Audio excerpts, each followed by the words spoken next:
Ano ang paboritong... O, yan na. Ayan. Sandali lang. Dali lang. Alam niyo ba kung anong paboritong pansit ni Parang Joey? Ano? Total, nagsisigawan na kayo. Sabay-sabay kayo. Ano ang paboritong pansit ko? Pansit tira. Hindi pansiteria. Hindi, pansit Pansitira. tira. Magaling ka talaga. O, ano pa hinihintay?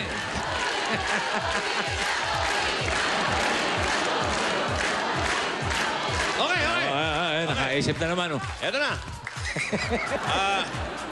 Mga kaibigan, napag-alaman ko sa isang nabasa ko na ang mga Pilipino pala ay masunurin talaga. Pag may sinabi, pinaniniwalaan nila mga role models nila yung mga nasa TV. Talagang kung anong sabihin, sinusunod nila. Oo. Balita ko, meron daw isang TV host na nagsabi sa TV. Nabasa mo yan, ha? Nabasa ko lang. Nasa mga internet yan. Sabi ng gano'n, sige. Parang umiiyak pa eh. Oh. Sige. Kung naniniwala kayong may dayaan dito, iwanan niyo ko. Ano nangyari? Ano nangyari? Iniwanan siya talaga. Iniwanan talaga. Ayan ang nabasa ko lang. Joey! Nabasa ko yun. Nabasa mo ba? Pare, Maring Mayet, nabasa mo? Maganda sa inyo, eh. Nabasa ni Mayet eh.